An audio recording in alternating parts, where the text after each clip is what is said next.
Bismillahirrahmanirrahim. Assalamualaikum warahmatullahi wabarakatuh. Oke teman-teman, di sini aku mau share ke teman-teman semuanya, atau pembahasanku saat ini itu mau bahas tentang refleksi diri kita sendiri. Kenapa sih kita harus butuh refleksi? Kita butuh untuk, ya kalau menurutku sih refleksi apa ya, evaluasi diri lah, kayak gitu. Kayak kasariku, opo sih aku ngene, ngopo aku ngene, kenapa aku begini, apa yang menyebabkan aku begini.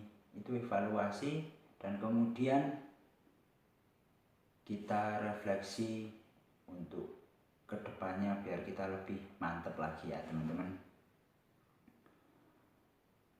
Pertanyaannya itu, refleksi itu kemampuan sejak lahir atau kita butuh latihan? Kan banyak teman-teman yang bertanya, ataupun bahkan aku sendiri pun sering bertanya, refleksi itu udah ada bawaan kita lahir atau kita butuh latihan itu? Apakah ada sekolahnya khusus dan sebagainya? Kalau setelah gue pikir-pikir, setelah aku cermati dan aku lakukan sendiri pun, refleksi itu butuh kesediaan kita sendiri. Jadinya buat apa kita sekolah tinggi-tinggi tentang mempelajari refleksi, sedangkan diri kita sendiri tidak bisa direfleksi, gitu loh. Kemauan kita buat mengolah pikiran kita biar kita bisa berpikir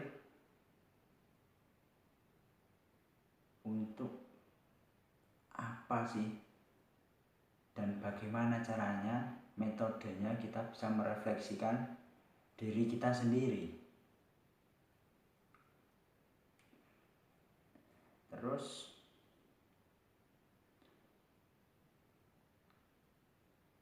kalau ada yang tanya, apa sih gunanya refleksi itu? Opo sih gunane refleksi itu? Gawe opo? Dibuat apa sih refleksi itu?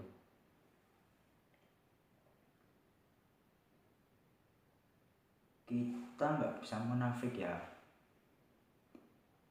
Kita hidup pasti ada masalah, baik kecil maupun besar. Entah masalah pikiran, entah masalah yang menganjur di hati, ataupun masalah antara kita dan orang lain. Yang intinya tuh, refleksi itu dipakai untuk meringankan beban kita atau masalah kita agar kita dapat menyelesaikan masalah itu. Ya tinggal kitanya sendiri, kita mau bergerak untuk merefleksikan diri kita ataupun menenangkan jiwa kita, diri kita sendiri, hati kita, pikiran kita, untuk kita bisa menghadapi masalah itu, ataupun cuma mau apa ya,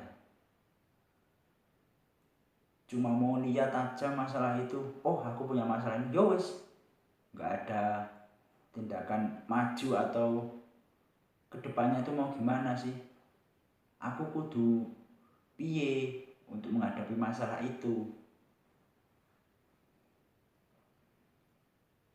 Nah, setelah kita tahu kegunaannya refleksi itu, kayak kita harus gimana sih untuk menghadapi masalah itu dan sebagainya,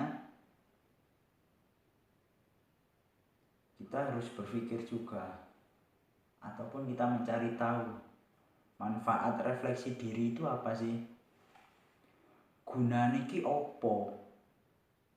Awak dhewe kesel-kesel refleksi Terus kita tuh dapat apa, kita tuh mendapatkan apa dari refleksi kita itu. Kalau menurut pengalaman pribadiku sih, aku bisa dapat kayak pandangan baru gitu. Kayak misalnya aku ada masalah, ketika pikiran hatiku lagi tidak sinkron, pasti cuma pikirannya satu, oh masalah ini diselesaikan dengan A. Tapi kalau aku udah menenangkan diriku, merefleksi, oh aku tuh punya masalah ini, hatiku tenang, pikiranku tenang, diselesaikan dengan dingin. Jadi aku tuh mendapat kayak lihat, oh ternyata tuh menyelesaikan masalah tuh ada jalan ke sini, ada jalan B, C, dan E dan sebagainya, tidak hanya satu titik. Nah,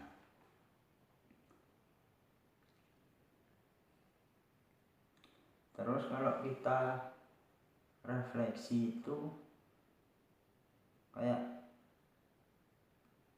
awak dewi ki ngerti awak dewi ku sopo, kita tuh tahu kita tuh siapa. Maksudnya kita siapa tuh, kita tuh bisa melihat, oh kita tuh tipe orang yang gimana sih. Kita menyelesaikan masalah A, B, C, pasti kita kenal diri kita. Oh aku tuh orangnya kayak gini, aku nek ini kira iso, aku kayak gini tuh bisa, dan sebagainya. Itu kita jadi kenal sama diri kita sendiri. Banyak orang lain yang kenal orang tapi tidak kenal dirinya sendiri, itu yang bahaya.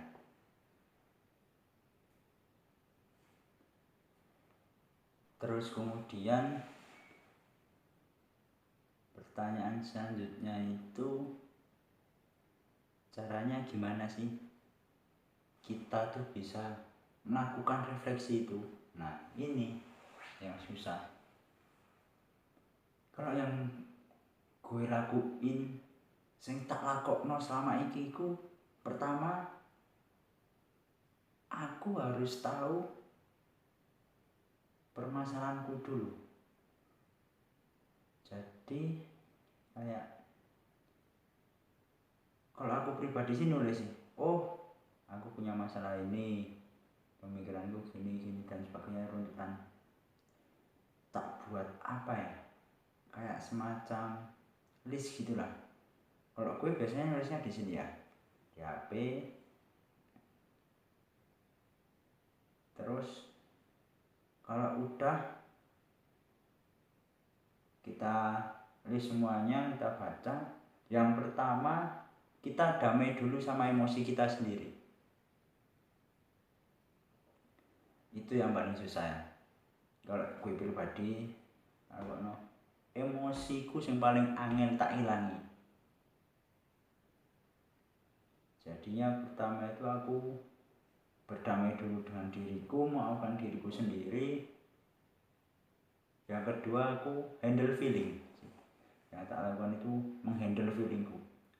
Mana yang harus aku marah, mana yang harus aku tahan emosi. Dan itu emang susah, dan aku bisa ngelakoni iku, aku sinau, aku belajar itu sekitar 4-5 bulanan baru aku bisa jalan itu, walaupun tidak full semuanya ya. Kemudian yang jelas kita selesaikan masalahnya satu-satu. Setelah kita udah maafkan diri sendiri, kita bisa melawan emosi kita, bisa handle feeling, kita bisa membalancekan antara pikiran, logika kita dan hati kita, dimana kita apa yang kita dengar, apa yang kita rasakan, dan apa yang kita lihat itu tidak langsung ke hati. Jadi kita cerna di logika kita, di pikiran kita. Kemudian setelah kita mendapatkan cernaan, oh ini gini dan gini, baru kita masukkan ke hati, kita rasakan apa sih yang harus kita lakukan, apa proses yang kudu tak lakokno dengan tindakan ini, apa yang harus aku lakuin dengan sikap ini apa sih sikap yang harus aku keluarkan. Nah setelah itu kita bisa handle itu, barulah kita melakukan tindakan. Mungkin kayak kita kan sudah tahu kapan kita harus marah, kapan kita harus menahan. Mungkin kita hanya mengingatkan, tolong bro jangan kayak gini, tolong sikapnya dirubah, aku rasa seneng karo sikapmu yang gini. Kemudian kalau kita masih ada sedikit unek-unek ataupun yang mengganjal, ya mungkin bisa ditambahi dengan apa yang kita sukai, kegiatan yang kita sukai. Mungkin bisa main bola ataupun kegiatan-kegiatan positif yang bisa merilekskan pikiran dan hati kita. Jadinya mungkin itu sih yang bisa aku share ke teman-teman. Ya kurang lebihnya minta maaf, karena gue mempelajari ini sendiri pun susah. Sejak pertama aku masuk prodi psikologi, kemudian aku belajar tentang psikologi umum dan sebagainya, dan terutama kesehatan mental itu sih. Jadinya aku ngerti apa sih yang sakit di mentalku, apa sih jiwaku yang sakit dan sebagainya. Karena sing menurutku dosen iku koyo benar-benar terjun di alam pikiranku dengan mengajak kita berpikir keras, melihat ke diri kita sendiri gitu. Jadinya aku kalau untuk belajar tentang psikologi, ya khususnya kesehatan mental ya, aku langsung melihat ke diriku sendiri, apa sih yang kurang dari diriku dan apa sih yang perlu aku perbaiki dari keseharianku yang kurang, kayak emosiku ataupun kesehatan mentalku yang lain terganggu. Karena sadar atau tidak sadar tuh awak dewiku edan ngono lho. Nah aku nangkep itu aku edan tapi dengan porsi masing-masing. Dan gimana caranya kita bisa mengobati kegilaan kita itu ataupun depresi kita itu. Mungkin sekian yang dapat aku sampaikan ke teman-teman. Mungkin kalau bermanfaat bisa share ke teman-teman biar kita saling belajar, kita saling melengkapi satu sama lain lah, mengingatkan apa yang kurang dari aku, sing kurang saka aku iki opo, ngomong nang aku, ataupun mungkin ada pembahasanku yang kurang dari teman-teman bisa menjadi jalan ataupun sedikit solusi buat teman-teman berubah. Ayo kita sama-sama belajar, kita sama-sama berubah. Udah saatnya kita berubah, udah dewasa, bukan saatnya kita main-main. Sekian, wassalamualaikum warahmatullahi wabarakatuh.